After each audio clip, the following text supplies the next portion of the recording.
as indigenous elders pass away, it caused the traditional medical knowledge getting risk. And I'm trying to emphasize intercultural sensibilities. Why I'm doing this? Because during my past period of fieldwork, I have figured out that the intercultural sensibility is quite important for researchers when they try to do some investigation on the field work. Let's back to the main point. It's indigenous culture and knowledge. Of course, it includes not only for indigenous medicine knowledge, also include for dream interpretations and other writers, of course. And indigenous culture is also a cognitive method to me. A little bit about Malinao itself. Malinao is actually a region. In Indonesia, through official government statements, usually the region is called Kabupaten, the istilah. So Malinao is the largest region actually in North Kalimantan. I'm trying to do in this research is to, first of all, is to question common narratives regarding the COVID-19 pandemic. The universality and the global scale of the pandemic is not something that we could just take for granted, because experiences regarding the pandemic, experience that people felt, is very various and very diverse actually, in ways that maybe some of us cannot simply imagine. And that's why this research tries to engage through a deeper concern on how experiences are constructed amidst crises and disasters, including the pandemic. Talking about my research site, it's in Batanes, the northernmost province of the Philippines. So my area of study is Basco, which is the capital town of Batanes. It is a home of the indigenous people called Ivatan. So why memory? Well, it's usually about the past, and past experiences play a big role in how people react and make sense of unexpected events. So every time we talk about the past, memory becomes important.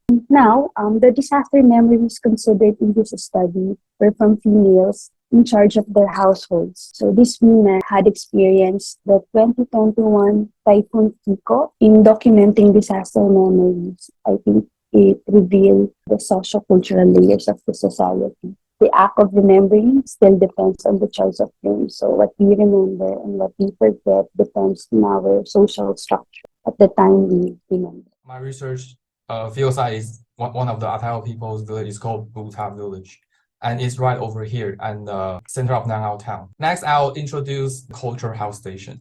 It is actually the elder care center. These activities are kind of suggested by the governments, and they can classify into kind of courses they will attend in the health station.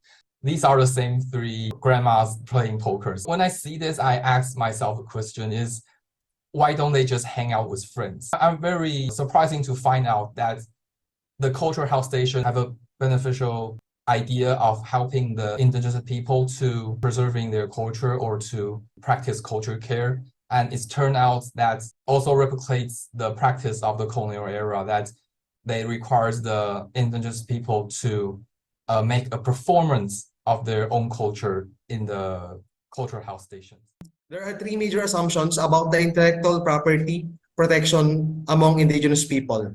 So these are the three issues. First one, IP. So IP here stands for intellectual property. It focuses on privacy, rights, and commercial firms. Second one, intellectual property is time-bound, inconsiderate about the intergenerational context of traditional knowledge systems. The third one, intellectual property is a form of commodification, making indigenous culture a commodity that can be traded globally.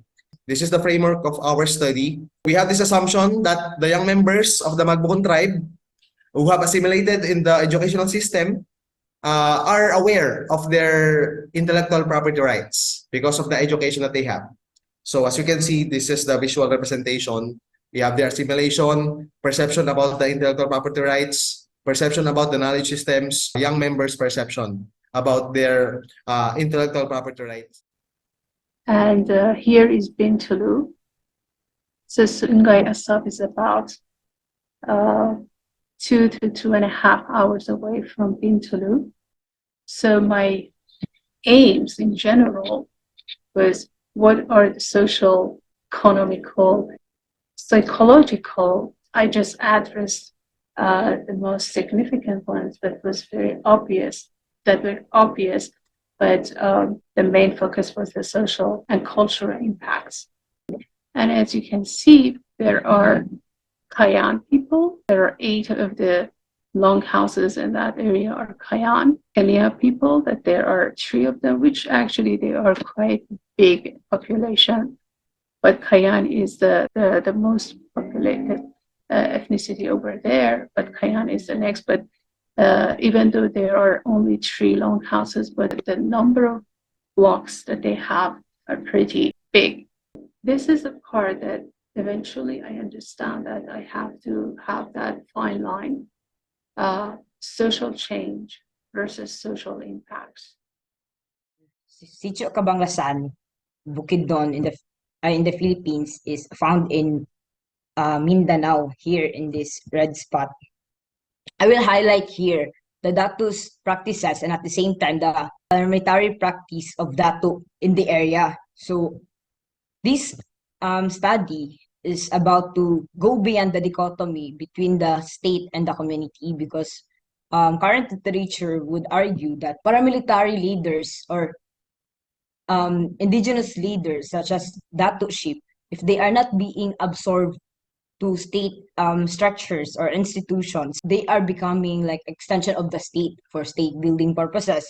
So with that assumption, they now parang forget the kind of adaptation of Datuship as institution in the modern times. So the problem is they dismiss the fluidity and adaptability of Datuship in the process.